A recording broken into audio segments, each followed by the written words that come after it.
desperté del coma, y lo primero que escuché fue a mi esposo decir que, en cuanto yo muriera, metería a mi madre en un asilo para quedarse con todo mi dinero. No lloré. No grité. Solo sonreí, porque él no sabía que yo ya estaba despierta, y que la justicia divina le haría pagar todo su veneno. Pero antes de continuar, cuéntame en los comentarios, ¿desde qué ciudad me estás escuchando? Me encantaría saber hasta dónde ha llegado mi historia. Iris tenía 41 años. Era enfermera desde los 21. Su vida siempre había sido de silencios prolongados, turnos largos, café frío y sonrisas que escondían cansancio. Y aún así, nunca perdió su fe en la bondad. Había aprendido desde joven a sostener el mundo con sus propias manos, mientras el suyo se desmoronaba en silencio. Su madre, doña Olga, una mujer rígida y estricta que fue maestra rural en los años duros del país, llevaba 5 años enferma de Alzheimer. Desde entonces, Iris renunció a casi todo para cuidarla. Trabajo, sueños, tiempo. A veces, hasta el amor propio. Hasta que, una noche, Iris no regresó del turno. Había salido del hospital rumbo a casa, pero nunca llegó. El parte oficial decía que un conductor borracho la atropelló a 2 cuadras de su casa. No hubo testigos. Solo cámaras apagadas y un expediente lleno de palabras técnicas que no decían nada. Los médicos del mismo hospital donde trabajaba la recibieron con lágrimas en los ojos. Nadie quería creerlo. Iris, la incansable, estaba en coma. Pero ese no fue el final. Fue el principio. 10 semanas después, en una habitación sin flores y con cortinas cerradas, sus dedos temblaron apenas. Nadie lo notó. Ni las máquinas ni las enfermeras que entraban por rutina, como si su cuerpo ya no tuviera dueño. Ni siquiera Esteban, su esposo, que pasaba por allí una vez por semana, haciendo más llamadas que oraciones. Y fue en una de esas visitas, donde la muerte rozó la piel de la ironía, que Iris abrió lentamente los ojos. No dijo una palabra. No movió la cabeza. Pero estaba despierta. Lo suficientemente lúcida para escuchar cómo Esteban, su compañero de los últimos 10 años, decía al teléfono con una voz que no había oído nunca antes. En cuanto se muera, metemos a la vieja en un asilo. Y por fin, ese dinero será mío. Te juro que no aguanto ni un día más viendo a esa mujer babearse en la sala. Iris no va a despertar, no va a decir nada. Ya casi es mía, toda su herencia, su casa, la pensión de la mamá, todo.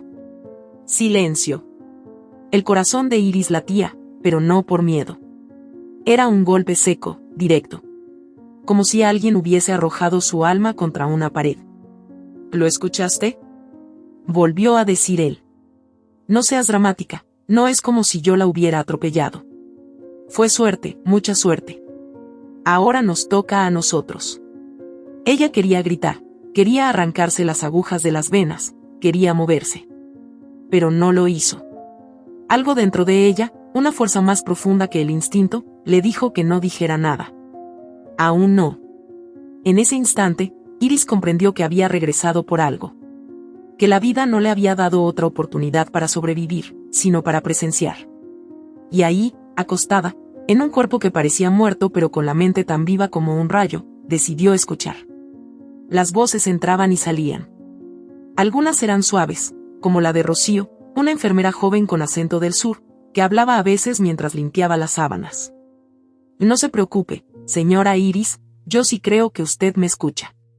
Si quiere, hoy le leo un poco de lo que dicen los periódicos. Está feo todo allá afuera, ¿eh? Pero usted va a salir de esta, yo lo sé. Pero otras voces eran diferentes. Había risas de burla. Comentarios cortantes. A veces, Esteban venía con una mujer. Le hablaba como si Iris no existiera. Y eso, para alguien que siempre existió para los demás, era un golpe difícil de tragar. No entiendo por qué no la desconectamos ya, decía la mujer, con voz baja pero clara. Solo está gastando. Ni siquiera parpadea. Esa plata podría estar en nuestras manos ya. Esteban respondía con frases que parecían de novela barata. Y tranquila. Solo un poco más de paciencia. Pronto todo será nuestro. Nadie la visita. Nadie pregunta por ella. Ya casi está. Iris tragaba aire, internamente. No podía moverse. Pero pensaba. Y en sus pensamientos se armaba un plan que aún ni ella entendía por completo. Esteban no era así al principio. O tal vez sí, pero ella no quiso verlo.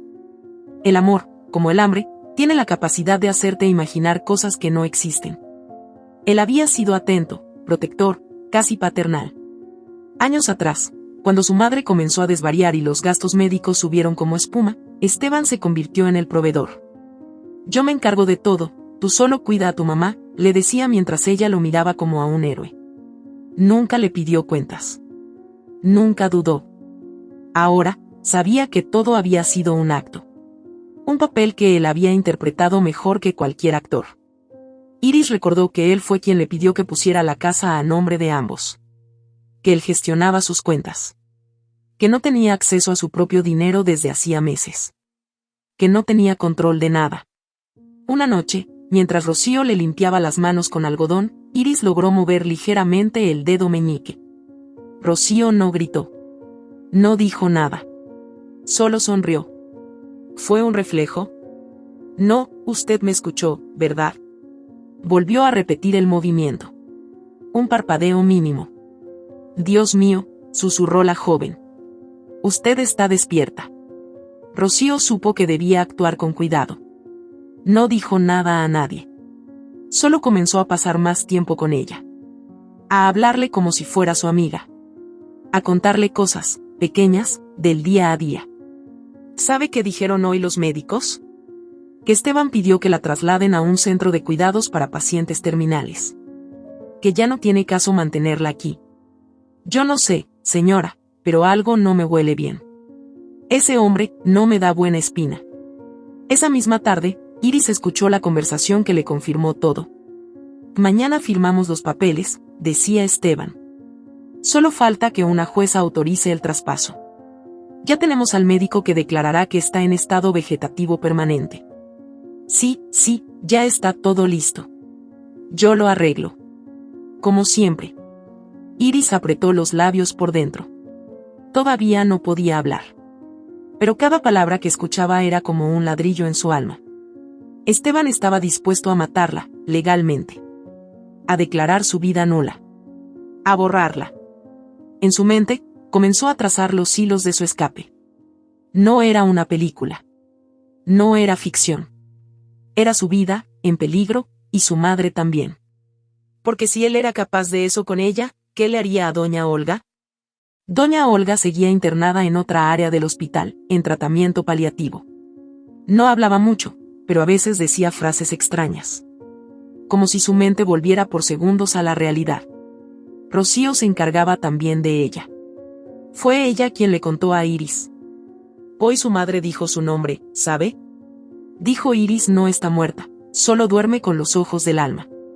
Me dejó helada. Esa noche, Esteban apareció con una mujer. No era la primera vez, pero sí la más descarada. Ella vestía de enfermera, pero su escote hablaba más que su uniforme. Entró al cuarto, cerró la puerta y sin decir una palabra, besó a Esteban frente al cuerpo de Iris. Ya nadie vigila este lugar, susurró. ¿Sabes qué haría yo? La sacaría de aquí y haría firmar algo. Ya. Rápido. Te estás tardando.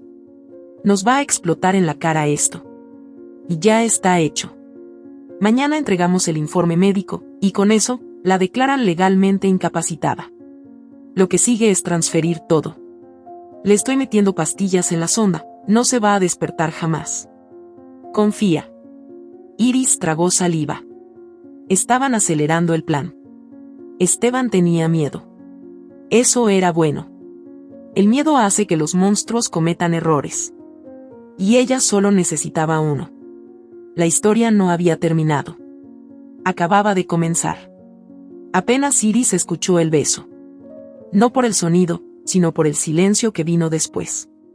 El silencio incómodo, sucio, de quienes hacen algo que saben que está mal, pero ya no tienen vergüenza.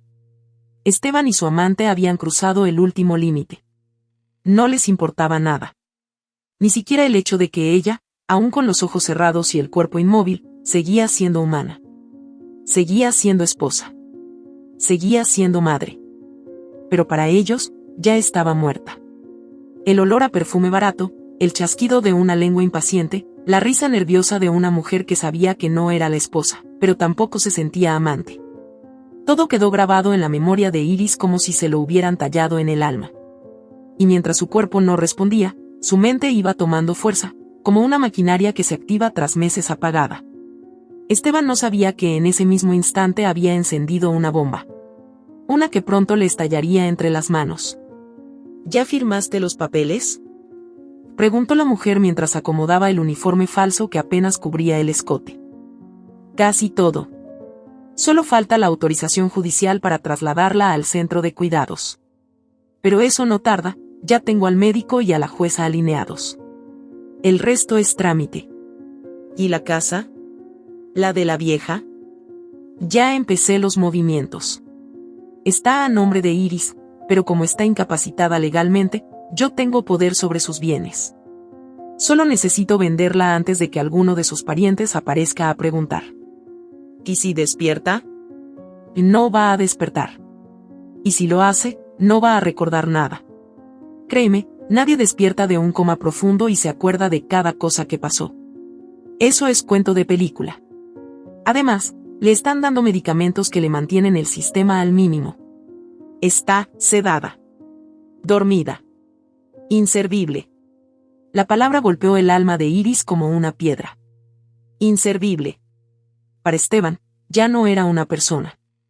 Era un obstáculo. Un cuerpo que ocupaba espacio.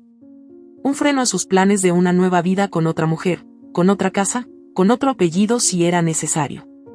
Y la única barrera real para completar su jugada era doña Olga. La madre de Iris. ¿Y la vieja?, volvió a decir la mujer, como si hablara de una silla vieja, de una caja rota. Que está peor. Apenas habla. En cuanto Iris muera oficialmente, la mando al asilo. Ya tengo uno visto. Es horrible, pero barato. No vamos a gastar un peso más en mantenerla viva. Además, su pensión me cae directamente a mí. Rocío entró al cuarto justo en ese momento. Disimulada. Silenciosa. Como siempre. Esteban se acomodó, intentó actuar como si solo estuviera leyendo el historial clínico. La otra mujer salió rápido, con la cabeza agachada y los labios aún rojos de un beso furtivo. Rocío no dijo nada. Pero su mirada era otra. Más firme. Más atenta. Revisó la temperatura, ajustó el suero, limpió la sonda. Y al tocar la mano de Iris, la sintió más cálida. ¿Me está escuchando, señora Iris?, murmuró muy bajito. Nada. Pero al parpadear por inercia, Rocío notó un movimiento. Pequeño. Preciso. Volvió a observar. Esta vez, fue un parpadeo sostenido. ¿Puede hacerlo otra vez? Parpadeo. Dios mío, usted está aquí. Usted está despierta. No gritó. No salió corriendo a avisar a nadie. Solo se acercó un poco más y le susurró. No se preocupe. No le diré a nadie. Pero voy a ayudarla. Rocío era de esas personas que ya no abundan. Discreta, leal, empática. Llevaba 4 años en el hospital. Nunca pedía nada. Hacía dobles turnos sin quejarse. Venía de una familia humilde, del campo. Sabía lo que era cuidar a alguien sin recursos. Sabía lo que era ver morir a los suyos sin poder hacer nada. Por eso, desde el primer día que vio a Iris en coma, se le quedó en el alma. Le hablaba como si fuera su hermana. Le contaba cosas como si estuviera viva. Y ahora, saber que sí lo estaba, la convirtió en su aliada sin siquiera pensarlo. Voy a leerle lo que dijeron hoy. Así me hace otro parpadeo si quiere que siga. ¿Le parece? Parpadeo. Bien. Esto se está poniendo bueno, sonrió, aunque la angustia le recorría la espalda. El periódico dice que la jueza Morillo, la misma que autoriza tu traslado, está bajo investigación por recibir dinero de farmacéuticas. ¿No es curioso? ¿Será coincidencia? Parpadeo. Eso pensé. Rocío cerró la cortina, bajó un poco las luces y salió. Sabía que tenía que ser cuidadosa. Pero no sabía aún hasta dónde llegaba la oscuridad de Esteban. Mientras tanto, en una cafetería del hospital, Esteban discutía con su hijo, Tomás. ¿Por qué no has ido a verla?, preguntó el muchacho, con los ojos rojos y los hombros tensos. ¿A quién? A mamá. Hijo, lo sabes bien. Verla así me rompe el alma. No puedo verla conectada a esas máquinas. Es como verla morir todos los días. Pues yo sí la veo. Y no está muerta. Tienes que entender que ella ya no va a volver, Tomás. Y cuando eso pase, quiero que estés preparado. Todo esto va a cambiar. Te prometo que vamos a tener una vida mejor. Vamos a empezar de cero. Te voy a llevar al extranjero. Vamos a dejar atrás todo este dolor. Tomás bajó la mirada. Había algo en el tono de su padre que no era igual. Una especie de calma ensayada, demasiado perfecta para ser honesta. Y desde que escuchó, sin querer, a su padre hablando con alguien por teléfono sobre vender la casa de la abuela, una sospecha se había instalado en su pecho. Tomás tenía 15 años. Adolescente, sí. Pero no tonto. Esa noche, buscó en el escritorio de su padre. No encontró nada, solo papeles comunes. Pero entre ellos, una carpeta con documentos de propiedad. Uno de ellos estaba marcado con una anotación que le heló la sangre. Traspaso inmediato al comprador. Firma de tutor legal. Tutor legal. Su padre hablaba como si su madre ya no existiera. Como si solo quedara su firma, su herencia, su dinero. Cerró la carpeta de golpe. Respiró profundo. Sabía que algo andaba mal. Y mientras eso ocurría, Rocío, la enfermera que se convirtió en ángel de Iris, se reunió en secreto con el padre Elías, el capellán del hospital. Padre, tengo que contarle algo. Es delicado. Dime, hija. Iris, ella despertó. No oficialmente, pero lo hizo. Me parpadea. Mueve los dedos. ¿Estás segura? Segurísima. Y lo peor es que creo que su esposo quiere desconectarla. Habló de trasladarla. Habló de vender propiedades. Y ella lo escuchó todo. Está atrapada en su cuerpo, pero está consciente. El padre Elías guardó silencio por varios segundos. Luego se sentó lentamente en una de las bancas. Yo conocí a Iris hace muchos años. Fue ella quien cuidó a mi madre cuando yo era seminarista. Me enseñó que la fe no está en las palabras, sino en los actos. Esa mujer no merece morir así. Y tú no estás sola. Te ayudaré. ¿Qué hacemos? Primero, conseguir pruebas. Segundo, evitar el traslado. Y tercero, rezar mucho, hija. Porque vamos a tocar poder. Y el poder, cuando se siente amenazado, destruye. Esa misma noche, mientras Esteban revisaba su celular acostado en la habitación que solía compartir con Iris, recibió un mensaje anónimo. Sabemos lo que planeas. Ella está despertando. El infierno está más cerca de lo que crees. Esteban se levantó como un resorte. Miró hacia la puerta. Revisó las cámaras del pasillo. Todo parecía normal. Pero algo en su mirada cambió. Ya no era soberbio. Era paranoico. Iris, en su cama, sintió la vibración del suelo cuando él entró al cuarto. No dijo nada. No se movió. Esteban se acercó a su oído.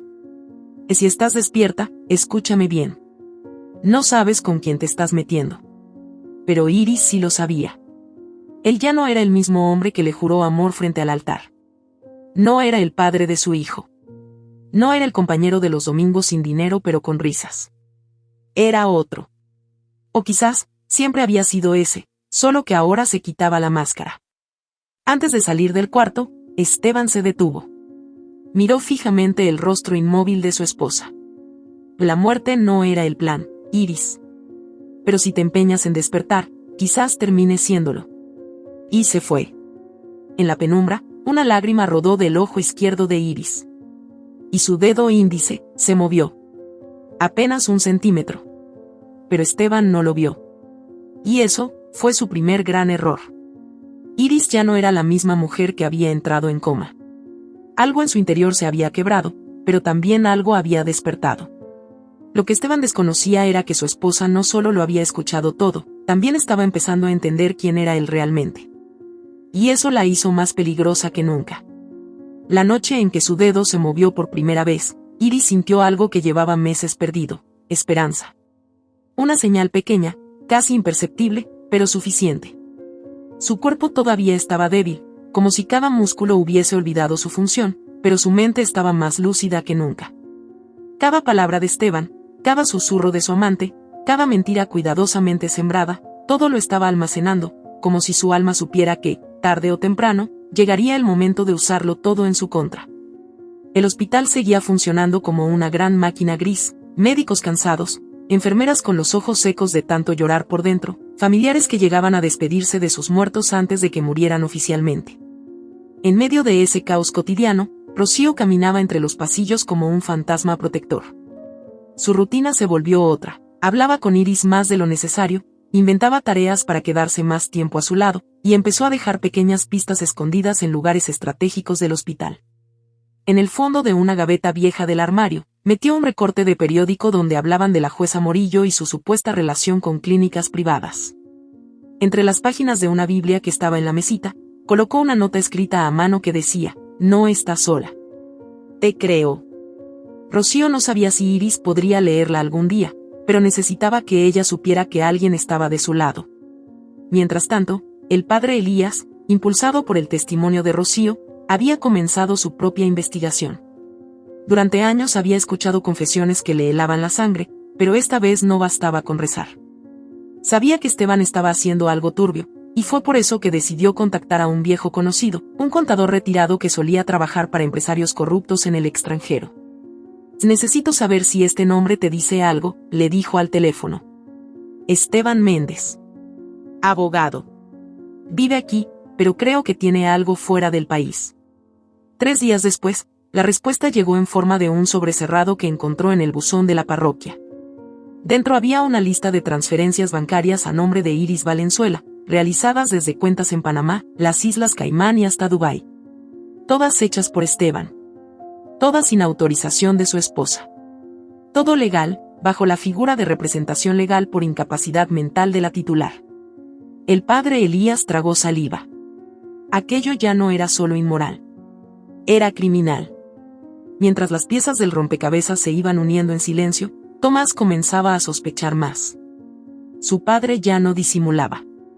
Había dejado de fingir.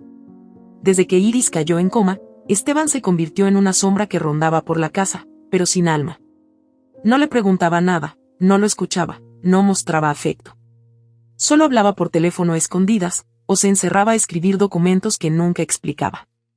Una noche, Tomás lo escuchó discutir con una mujer por teléfono. Se escondió en la escalera, conteniendo la respiración. ¿Qué parte no entiendes? Ya no necesito a esa inútil.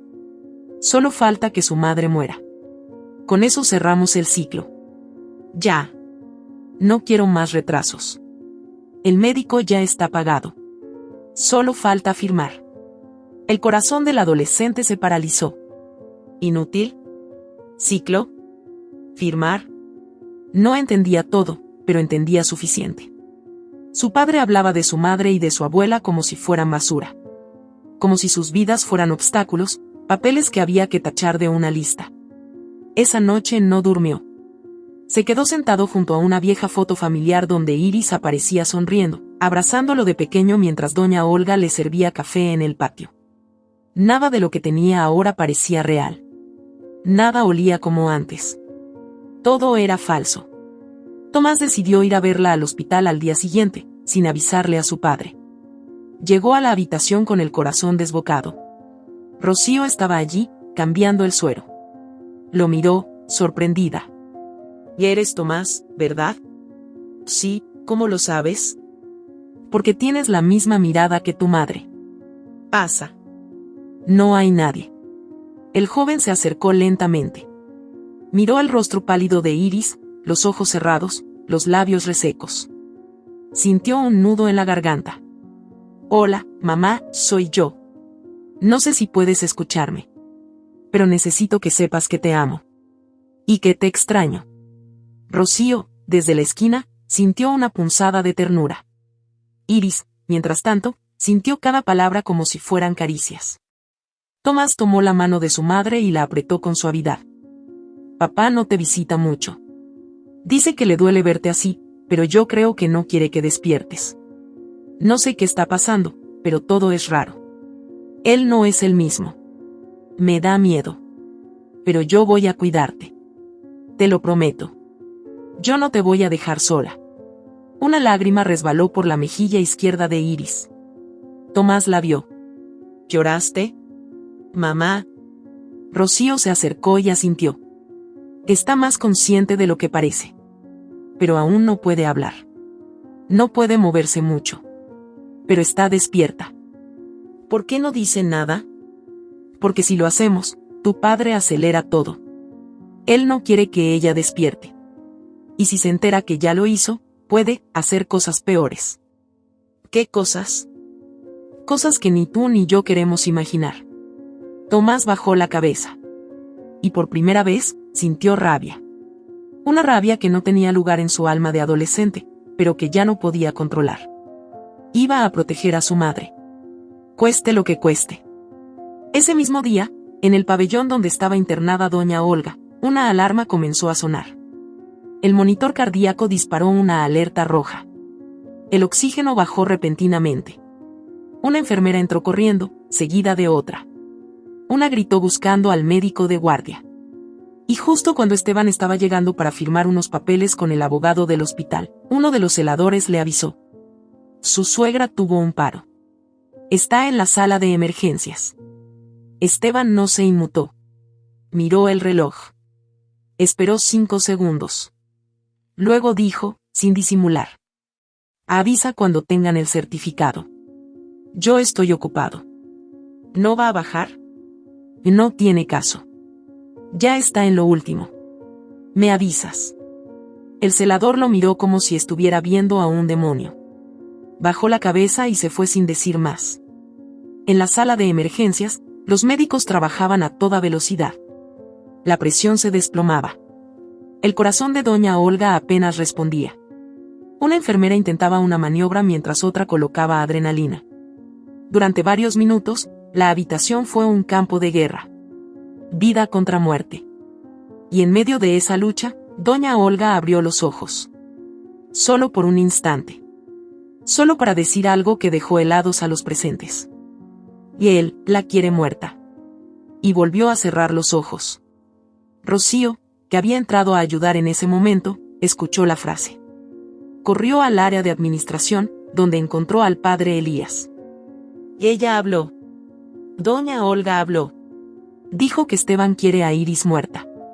Lo dijo con todas sus letras. Padre, tenemos que hacer algo ya.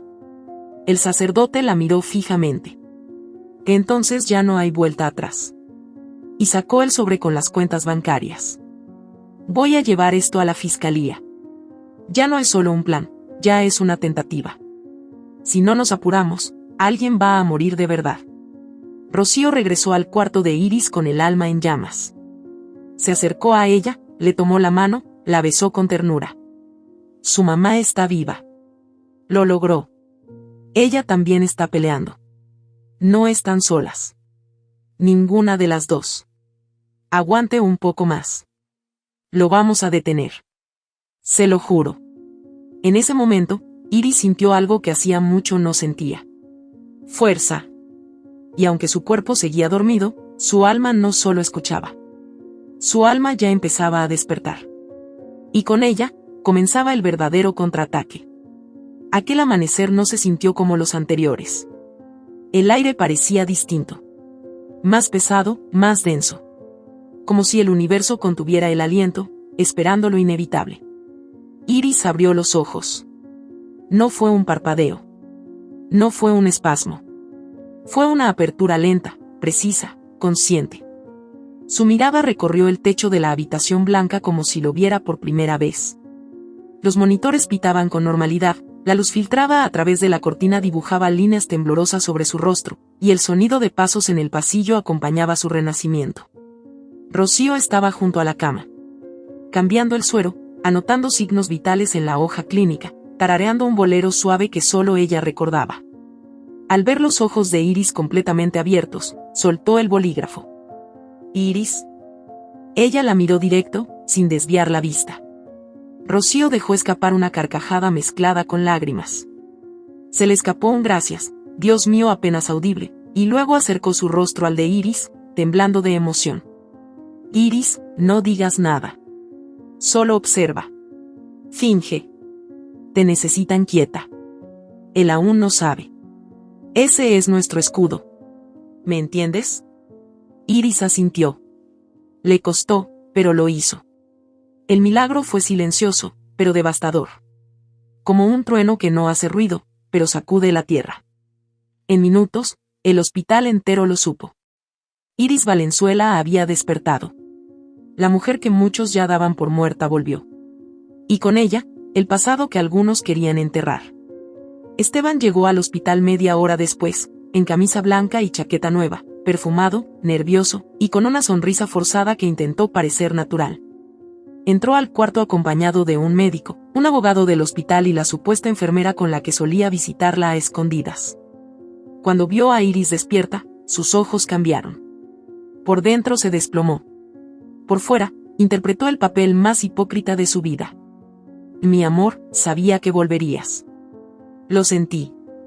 Cada noche, recé por ti. Que estás aquí. Gracias a Dios». Quiso abrazarla, pero Rocío se interpuso con una excusa clínica. «Iris todavía está débil. Nada de emociones fuertes. Necesita reposo». Esteban retrocedió. No podía permitirse un error. No ahora. Fingió lágrimas, dijo frases aprendidas de memoria, intentó acariciarle el cabello, pero ella giró apenas el rostro. Fue un gesto leve. Apenas perceptible. Pero claro. No lo quería cerca. «¿Recuerdas algo?», preguntó el médico. Iris tardó en responder. Movió los labios con dificultad. Su voz salió apenas como un susurro rasgado. «¿Dónde estoy?» «En el Hospital General. Tuviste un accidente. Has estado en coma más de 2 meses», respondió el médico con tono amable. «Pero despertaste. Y eso ya es un milagro». «¿Qué pasó?». Esteban sonrió. Dio un paso al frente. «Te atropellaron, amor. Ibas camino a casa. Fue horrible. Estuve contigo todo el tiempo. No sabes lo que sufrí». Iris lo miró por un largo segundo. Y luego bajó la vista. Era la actuación más difícil de su vida, pero sabía que debía fingir. Lo que se jugaba era mucho más grande. «No, recuerdo». Esteban respiró aliviado. Y en su alivio, dejó escapar algo más cercano a la verdad. «Lo importante es que estás viva. Lo demás ya no importa. Vamos a empezar de nuevo. Los 3. Tú, Tomás y yo. En otra ciudad, si quieres. En otro país. Todo cambiará». Iris no respondió. Los médicos ordenaron exámenes. Pruebas neurológicas, análisis cognitivos. Los días siguientes fueron una danza de batas blancas, preguntas repetidas, ejercicios de coordinación y miradas curiosas. Iris contestaba lo justo. A veces respondía con dudas, otras con silencios. Dejó que creyeran lo que quisieran. Cuanto más la subestimaran, más ventaja tendría. Esa misma semana, el padre Elías fue a visitarla. Rocío le pidió que fingiera ser parte del equipo psicológico, para evitar sospechas. El cura, vestido con chaqueta y sin alzacuello, entró con una carpeta y una mirada cómplice. «Iris, me alegra tanto verte. Dios estuvo contigo». Ella lo miró con los ojos húmedos. «Estoy viva por algo, padre. No fue un accidente». «Lo sé. Y te creo. Y él quiere matarme. Quería que muriera. Hablaba de desconectarme. Hablaba de quedarse con todo. De internar a mi mamá. Tenemos pruebas. Cuentas en el extranjero. Firmas falsas. Declaraciones alteradas. Pero aún no es suficiente. Necesitamos que hables. Que declares. Que recuerdes todo. Iré poco a poco. Quiero que él crea que no sé nada. Que todavía puede salirse con la suya. Cuando se confíe, lo hundimos. ¿Estás segura? Iré hasta el final. Esa misma tarde, Tomás volvió a verla. Llevaba en las manos una hoja arrugada. Tenía ojeras, pero también una fuerza nueva. Como si el miedo se hubiera convertido en coraje. Mamá, encontré esto. Le entregó el documento. Era una autorización de tutoría legal con su nombre y la firma de Esteban, fechada una semana después del accidente. Y dice que tú aceptaste que él manejara todo lo tuyo. Tu pensión, tu herencia, las cuentas conjuntas. Pero tú estabas en coma. Iris tragó saliva. Se le apretó el pecho. Sostuvo la mano de su hijo y lo miró como si lo estuviera viendo por primera vez. Perdóname por todo lo que has vivido. Te prometo que esto no va a quedar así. ¿De verdad no recuerdas nada? Recuerdo todo. Tomás no dijo nada más. Asintió. Y en su gesto, se selló una alianza silenciosa que ya nada podría romper. Días después, el médico jefe firmó el alta. El informe decía recuperación espontánea y sorprendente. Los medios quisieron entrevistarla, pero ella los evitó. A Esteban no le gustó, pero no podía forzarla. Solo le dijo, mientras recogía sus cosas. Vamos a casa. Vas a estar bien. Confía en mí. Ella lo miró sin parpadear. Cada palabra suya era un veneno que ya no le afectaba. Claro. A casa. Subieron al coche. El trayecto fue tenso. Esteban hablaba sin parar. Comentarios sobre lo difícil que había sido, lo mucho que sufrió, lo bueno que era volver a empezar. Iris fingía escuchar, pero en su mente repetía una sola idea: ya no te creo nada. Cuando llegaron, la casa olía diferente. O quizás, ella lo percibía diferente. Nada le parecía suyo. Ni el color de las paredes ni la disposición de los muebles. Era como si Esteban hubiera intentado borrar sus huellas. Hasta los cuadros familiares habían desaparecido. Ya no había fotos de doña Olga, ni de su boda, ni de Tomás de niño. Todo era nuevo, frío, plástico. Esa noche, Rocío pasó por la casa con una excusa cualquiera. Le llevó a Iris una bolsa con ropa del hospital. Adentro, envuelta en papel periódico, venía una grabadora pequeña. Esto lo tomé del consultorio del médico que le firmó el traslado. Lo grabé sin que se diera cuenta. Escúchalo cuando estés sola. Cuando Esteban salió a hacer una llamada en la terraza, Iris fue al cuarto, cerró la puerta y presionó el botón de reproducción. La voz de Esteban llenó el cuarto. En cuanto despierte, si es que despierta, diré que no recuerda nada. Yo me encargo del resto. El médico ya firmó. La jueza ya está lista. Y con eso, tenemos todo. Lo único que falta es que la vieja muera. Con eso cerramos el círculo. Nadie sospechará. Iris apagó la grabadora. Sus manos temblaban. No por miedo, sino por la rabia contenida que quemaba su estómago. Todo lo que había sospechado, todo lo que había escuchado, todo lo que había sentido atrapada en su cuerpo, estaba confirmado. Pero ahora ya no era una víctima. Ahora tenía pruebas. Y por primera vez, en muchos meses, sonrió. No con alegría. Con determinación. Dios le había permitido volver por una razón. Y ahora, había llegado el momento de cumplirla. La casa la recibió como un teatro mal armado. Todo estaba limpio, demasiado ordenado, casi como si alguien hubiera querido cubrir con limpieza lo que apestaba desde dentro. Iris dio el primer paso como si cruzara la entrada de una prisión disfrazada de hogar. Nada estaba como lo dejó. Ni los cojines, ni los retratos, ni siquiera el aroma a café con canela que tanto le gustaba por las mañanas.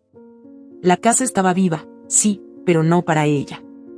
Era la jaula de su propio encierro, aunque ya no estuviera conectada a tubos ni rodeada de máquinas. Esteban cerró la puerta con suavidad detrás de ella. Se acercó, sonrió con su mejor rostro de esposo devoto y extendió el brazo como quien ofrece protección. Aquí estás, amor. De vuelta a casa. Todo será como antes, ya verás. Iris no respondió. Caminó hacia el sofá lentamente, Dejó caer el cuerpo con el peso de los meses vividos y lo miró sin expresión. En su interior, la rabia se había convertido en una fuerza fría, calculadora, como una llama que no quema pero lo consume todo. Esteban no sabía lo que había despertado junto con ella. No sabía que la mujer que ahora tenía frente a él ya no era la misma. Ella no volvería a ser manejada, no volvería a ser callada, no volvería a ser engañada. ¿Dónde está Tomás? Preguntó con voz suave, casi maternal. Está en el colegio. Sale en 2 horas. Pensé que sería mejor que llegues tú sola, sin tanto movimiento. Imagino que estás muy cansada. Sí, cansada, dijo, como si masticara la palabra. Luego lo miró. ¿Y mi madre? Esteban titubeó apenas, pero se recompuso. Está en el centro de cuidados. Está bien atendida. Las enfermeras me dicen que duerme la mayor parte del tiempo. Ya sabes cómo está. Ha empeorado, sí, pero la cuidan bien. Iris no dijo nada. Pero por dentro gritaba. Días antes del accidente, su madre tenía lagunas, pero aún conservaba momentos de lucidez. Cantaba, hablaba de su infancia, reconocía a Tomás cuando él la abrazaba. Ahora, después del abandono y la negligencia, doña Olga era solo una sombra. Y Esteban era el responsable. Lo había hecho deliberadamente. Como un agricultor que deja secar la tierra para luego decir que no se puede sembrar nada. Al día siguiente, cuando Esteban salió a trabajar, Iris comenzó a moverse. Fingió lentitud, debilidad, incluso temblores. Pero cuando lo vio cerrar la puerta principal, se levantó con una firmeza que le recordó quién era antes de todo esto. Buscó su viejo bolso escondido en el fondo del closet. Lo encontró. Dentro, aún estaba la libreta pequeña donde guardaba teléfonos de confianza, una memoria USB con documentos del hospital, y, más importante aún, una llave. Una llave que abriría la caja fuerte escondida detrás del armario empotrado del cuarto de estudio.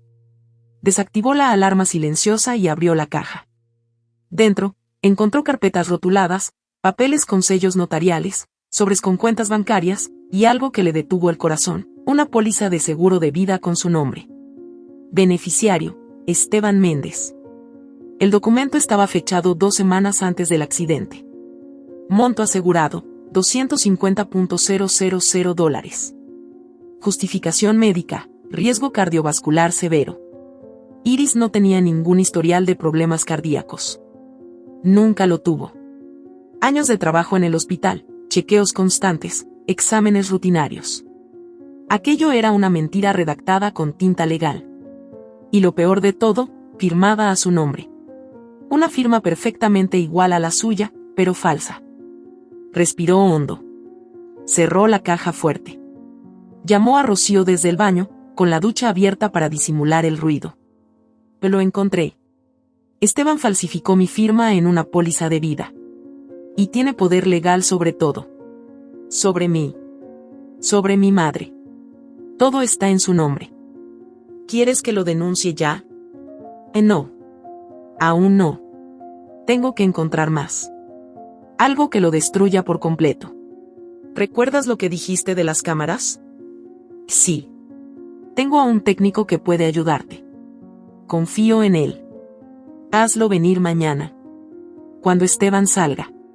Rocío cumplió. Al día siguiente, mientras Esteban se fue a trabajar como cada mañana, un hombre delgado, con gafas y cara de profesor jubilado, llegó con una mochila negra y sonrisa serena. Instaló 3 cámaras ocultas. Una en el despacho de Esteban. Otra en el comedor, apuntando hacia la entrada. Y la última en el dormitorio, entre los libros que Esteban nunca leía. Todas con conexión remota al teléfono de Iris. Al anochecer, Esteban regresó con flores. Rojas, baratas, con aroma artificial. Para ti. No son tan lindas como tú, pero... Ella los tomó sin expresión. Y gracias. ¿Cómo estuvo tu día? Difícil. El despacho tiene muchos pendientes. La vida se me vino encima cuando caíste en coma. Pero no te preocupes. Estoy aquí para ti. Siempre estuve. Aunque no lo recuerdes. Tengo lagunas. Pero algunas cosas vuelven a mi cabeza. A veces sueño con voces. con palabras que no entiendo. ¿Tú crees que podrías ayudarme a recordar? Esteban la miró de reojo. Fingió una sonrisa. Claro que sí. Lo que necesites. Esa noche, Iris activó las cámaras desde su teléfono mientras fingía dormir. Vio a Esteban revisar su escritorio, hacer una llamada y decir una frase que le heló la sangre. La situación está tensa. Si sospecha algo, tendré que repetir el plan. Ya lo hice una vez, puedo hacerlo de nuevo. Colgó. Iris sintió que le apretaban el corazón. Repetir el plan. Era la confirmación. El accidente no fue un accidente. Lo había planeado. La había querido muerta. La había puesto en coma a propósito. Quizá frenó el coche a tiempo. Quizá no midió la fuerza del impacto. Pero lo hizo. Él fue el culpable. Y ahora pensaba hacerlo de nuevo. No dormía. Solo pensaba. Su mente era una espiral de cálculos, ideas, miedos, nombres, fechas. Recordó cada promesa que él le hizo en los primeros años. Cuando se casaron, él le juró que nunca la traicionaría. Que serían un equipo. Que si algún día ella enfermaba, él dejaría todo por cuidarla. Que juntos criarían a Tomás con amor y respeto. Que jamás le mentiría. Cada palabra era hoy una daga. Iris visitó a su madre 2 días después. Fue sola, sin avisar. El centro de cuidados quedaba en la periferia, una casa grande, con pintura descascarada y un jardín seco. Al entrar, el olor la abofeteó. Olía a orina vieja, a humedad, a abandono. Doña Olga estaba en una silla de ruedas, con la cabeza caída hacia un lado, cubierta con una manta que no le pertenecía. Tenía moretones en los brazos, los labios partidos. Sus ojos, cuando la vieron, se abrieron apenas. Un murmullo emergió de su boca. Iris. La abrazó sin poder contener el llanto. Aquí estoy, mamá. Te juro que esto se va a acabar. Que él dijo, que nadie me extrañaría. Yo te amo, mamá. No estás sola. Perdóname por no haber despertado antes. Y nunca confíes en los que te ofrecen cuidar, pero esconden las llaves. Iris la miró sin comprender del todo, pero supo que había un mensaje oculto. Esa frase era algo más que un delirio. Era una advertencia. Una pista. Al volver a casa, Esteban le esperaba con la cena servida. Un guiso frío, una vela encendida, 2 copas de vino. ¿A dónde fuiste? A caminar un poco. El doctor recomendó ejercicio. Sola. Prefiero estar conmigo misma. Esteban la miró fijamente. Había algo en su mirada. Un rastro de duda. Ella lo notó. ¿Por qué me miras así? A veces creo que finges. Que recuerdas más de lo que dices. Tus ojos no son los de una mujer confundida. Ella sonrió apenas. Mis ojos siempre han sido difíciles de leer. ¿O ya lo olvidaste? Él no respondió. Esa noche, Iris descargó el video completo de la conversación telefónica que Esteban había tenido. Guardó una copia en la nube. Enviaría una al padre Elías. Otra al abogado que Rocío le había recomendado. Y otra, al final, a Tomás. Porque si algo llegaba a pasarle, su hijo tenía que saber la verdad. La casa era una jaula, sí. Pero Esteban aún no sabía que la jaula ahora estaba cerrándose sobre él. Y pronto, no habría salida. La mañana en que todo cambió, amaneció con una calma falsa. El cielo estaba cubierto de nubes, el aire olía a tierra estancada y la ciudad parecía haberse detenido por un segundo. Iris se despertó antes que el sol. No por insomnio, sino por propósito. El día había llegado. Era el momento de soltar el miedo y activar cada pieza que cuidadosamente había colocado durante semanas. En su teléfono, abrió la aplicación de seguridad. Las cámaras ocultas habían seguido grabando. Los videos mostraban a Esteban hablando con su abogado, revisando documentos falsos, contando dinero en efectivo escondido en una caja de puros. Pero lo más importante no era lo que decía, sino lo que demostraba. Él creía que lo tenía todo bajo control. Rocío fue la primera en moverse. Con el respaldo del padre Elías y de un abogado voluntario de la Red de Protección de Víctimas, imprimieron todos los documentos. Las cuentas en paraísos fiscales, las transferencias bancarias ilegales, las grabaciones de Esteban planeando el accidente, el poder legal falsificado y el seguro de vida. Lo organizaron todo en una carpeta sellada y se dirigieron a la Fiscalía Especializada en Delitos Patrimoniales. Fueron recibidos por la fiscal Brenda León, una mujer dura, de rostro firme, mirada aguda y reputación de incorruptible. Le explicaron todo. Ella escuchó en silencio. Luego, pidió que le pusieran los audios. Cuando terminó, solo dijo una frase. Vamos a tumbarlo. Y lo haremos rápido. Al mismo tiempo, Iris se preparaba para el paso más difícil, enfrentarse cara a cara con la amante. No por celos, no por venganza emocional. Lo hacía porque sabía que ella era la última pieza del rompecabezas. La mujer que estuvo ahí, la que sabía demasiado. Y lo más importante, la que ahora se sentía descartada por Esteban. La citó en una cafetería discreta, al fondo del barrio, lejos de los ojos curiosos. La mujer llegó con lentes oscuros, el cabello recogido con descuido, la expresión tensa. Se sentó frente a Iris sin saludar. ¿Qué quieres? La verdad. Y la oportunidad de que no te hundas con él. La mujer se quedó callada. Tengo pruebas de todo, continuó Iris. Grabaciones. Firmas falsas. Transferencias ilegales. Y sé que tú lo ayudaste. Pero también sé que te usó. Como a todas. Como a mí. Esta es tu oportunidad de limpiar tu nombre. De salvarte. La mujer la miró, con los labios apretados. ¿Me das garantías? Te las da la fiscalía. Tengo a una fiscal que está armando el caso. Tú testificas, colaboras, y te vas. Pero si callas, cuando él caiga, tú caerás con él. Pasaron 10 segundos de tensión muda. Luego, la mujer habló. Esteban planeó el accidente. No fue espontáneo. Sabía a qué hora salías del hospital. Me mandó mensajes con coordenadas.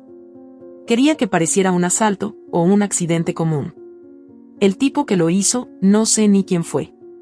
Solo sé que después de eso, Esteban me pidió desaparecer un tiempo. Iris tragó saliva. ¿Y la firma? La hizo en tu nombre. Él sabe copiar firmas. Ha trabajado en eso. Lo usaba para estafar cuando era joven. Lo aprendió con un tío notario. No lo sabes, pero ese hombre tiene una historia muy oscura. Iris encendió la grabadora del celular. La mujer no se opuso. De hecho, parecía aliviada. Yo estaba embarazada de él. Me pidió abortar. Me dijo que cuando tú murieras, se haría cargo de mí y de todo. Luego se arrepintió. Dijo que Tomás no podía saberlo. Que tú no debías despertar. Cuando despertaste, supe que yo era la siguiente. ¿Y lo del seguro? Fue idea de él. Dijo que era el plan de retiro perfecto. Si tú morías, él cobraba. Y con eso, desaparecía del país. Esa confesión selló todo. 2 días después, la fiscal León emitió la orden de arresto. Fue en la misma oficina donde Esteban pensaba reunirse con su notario. Cuando los agentes entraron, él apenas tuvo tiempo de apagar su laptop. Que Esteban Méndez queda arrestado por los delitos de tentativa de homicidio agravado, fraude, lavado de activos y falsificación de documentos.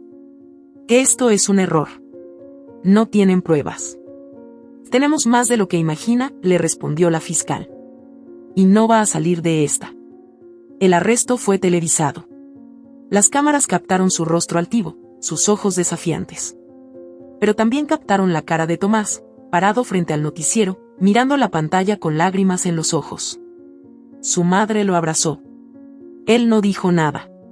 2 semanas después, comenzó el juicio. El país entero siguió el caso.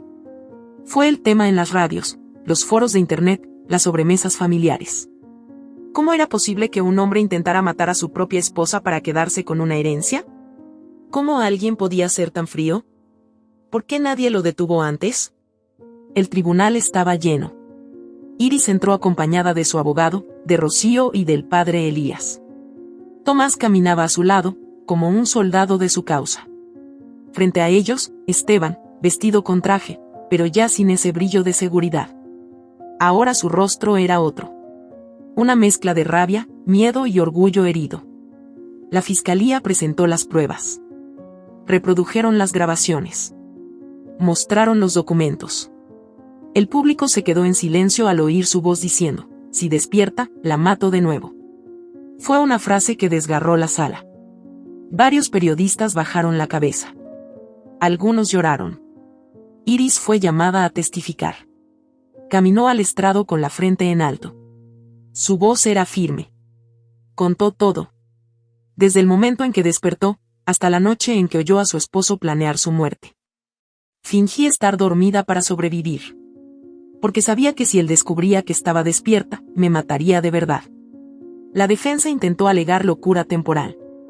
Argumentaron que Esteban actuó bajo estrés, que la crisis económica lo había empujado, que el amor por su hijo lo confundió.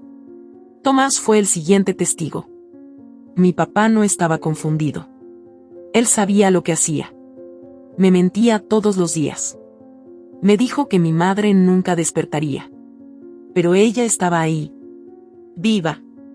Escuchándolo todo. Las palabras del joven rompieron el corazón del público. La sentencia llegó al finalizar la tercera semana del juicio. Culpable. 25 años de prisión por intento de homicidio agravado. 10 años por fraude y lavado. Confiscación de bienes y prohibición perpetua de ejercer como abogado. La sala estalló en suspiros. Iris cerró los ojos. No por victoria, sino por alivio. La justicia humana había hecho su parte. Pero aún faltaba una última sorpresa. 3 meses después de ingresar a prisión, Esteban fue trasladado al área médica.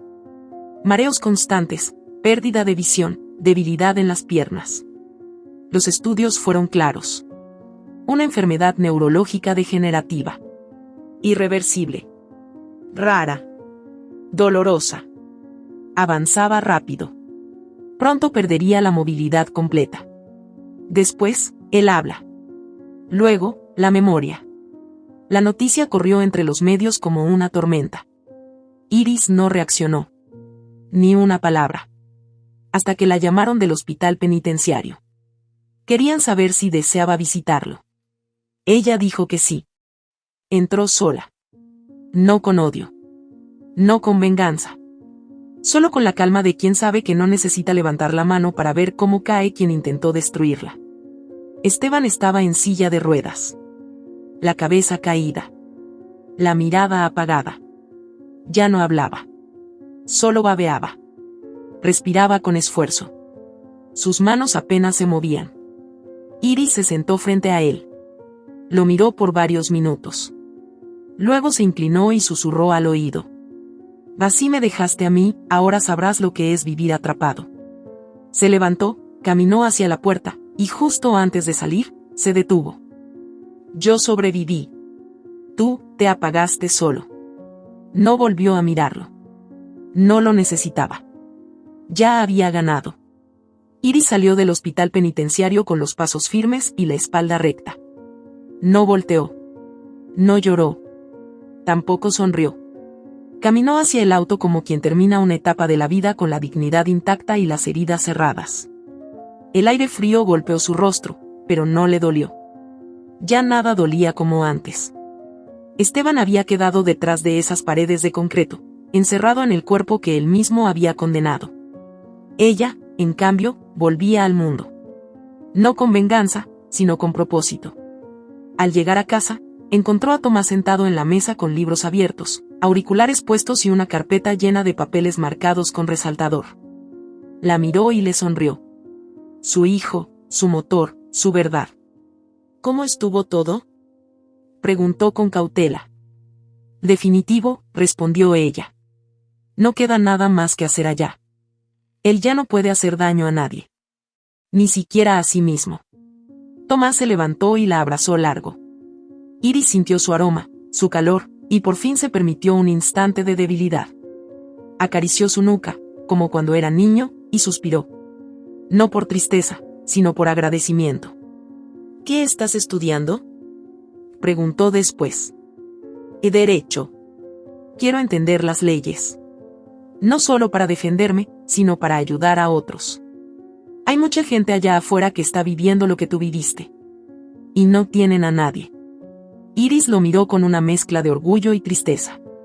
Sabía que Tomás había crecido en medio del fuego.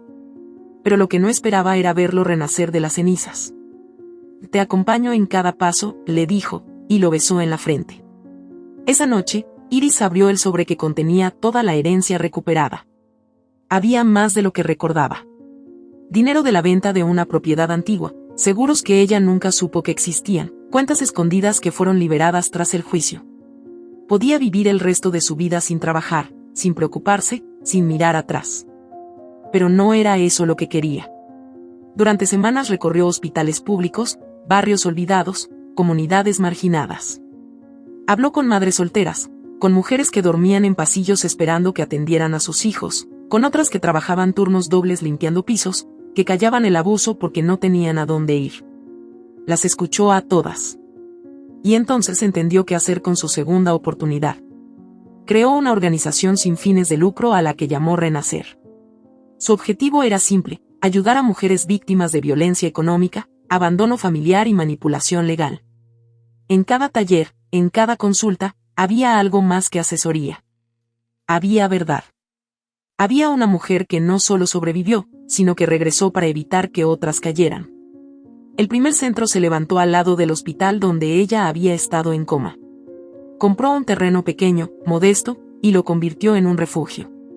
Había psicólogas voluntarias, abogadas que ofrecían asesoría gratuita, un equipo médico que ayudaba a madres con hijos enfermos. Rocío fue la primera en sumarse. Dejó su empleo en el hospital y se convirtió en directora de bienestar.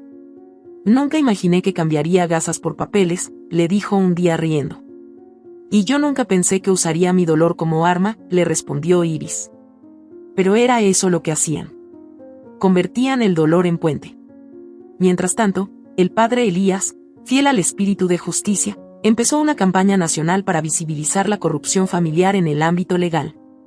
Lo hizo con calma, con inteligencia, pero también con una fuerza que sorprendió a muchos. Su primera charla se tituló Cuando el enemigo duerme en casa. Habló de lo invisible, de las traiciones que no dejan marcas, de las violencias que no se denuncian por vergüenza. La campaña creció como fuego en pasto seco. Llegaron denuncias. Llegaron historias. Y por primera vez, muchas mujeres dejaron de sentirse solas. Un día, mientras Iris preparaba informes en su escritorio, recibió una llamada del hospital. Su madre había tenido un episodio de lucidez. Corrió hasta allá sin pensarlo. Entró al cuarto y encontró a doña Olga con los ojos abiertos, enfocados, brillantes. Le tomó la mano. La anciana la apretó con más fuerza de la que recordaba. Iris. Aquí estoy, mamá. O lo lograste, yo sabía que tú ibas a salvarnos. Iris no pudo hablar. Solo asintió, mientras las lágrimas le caían una por una. Doña Olga la miró con una dulzura que solo una madre puede tener, y cerró los ojos de nuevo. No fue una despedida. Fue una bendición. Un sello de paz. Esa noche, Iris escribió una carta. No para Esteban. Ni para ella. Sino para todas las mujeres que alguna vez se sintieron atrapadas. Decía, el amor no duele. Lo que duele es el disfraz del amor cuando es mentira. Y lo que mata no es la traición. Es el silencio. Pero cuando despiertas, de verdad, nada vuelve a tener el poder de aplastarte. Tomás imprimió la carta y la pegó en la entrada del centro comunitario. Pasaron los meses. Iris dejó de tener pesadillas. Dormía mejor. Reía más. Aprendió a bailar sola. A preparar su café sin que nadie le dijera que estaba muy fuerte. Volvió a leer novelas, a escuchar la radio por las mañanas, a pasear por los mercados sin sentir miedo. Una mañana, salió a caminar por el hospital donde casi muere. Pasó frente a la unidad de cuidados intensivos. Miró a través del vidrio. Había una mujer acostada. Rostro joven. Ojeras marcadas. Los tubos saliendo del cuerpo. Iris se quedó mirando largo rato. Se acercó, observó el monitor, la respiración artificial, los ojos cerrados. Se inclinó y susurró, como si el alma de esa mujer pudiera oírla. Tú también vas a despertar, y cuando lo hagas, verás quién está a tu lado por amor, y quién por interés. Se enderezó, respiró hondo, y se marchó. El cielo estaba despejado. Por primera vez en mucho tiempo, Iris se sintió verdaderamente libre. No por haber escapado de algo, sino por haberlo enfrentado. Había despertado del coma, sí. Pero también había despertado de una vida falsa. Y en ese despertar, había encontrado el verdadero sentido de estar viva. No para sobrevivir, sino para vivir. Con dignidad. Con memoria. Y con propósito. Si esta historia te ha gustado, te invito a que me dejes en comentarios qué has sentido al escucharla, y si has pasado por una situación de engaño similar, me encantaría que compartas tu valiosa opinión. Hay muchas personas pasando por una situación similar, esperamos que su voz viva en ti. Comparte esta historia, y sé parte del cambio. Recuerda decirme desde qué ciudad estás viendo este video. Me sentiría muy honrada si me dejas un like, compartes el video con algún amigo o familiar y te suscribes al canal. No te pierdas la próxima historia sorprendente que está apareciendo en tu pantalla en estos momentos. Tenemos entretenimiento garantizado exclusivamente para ti. Nos vemos en el siguiente video.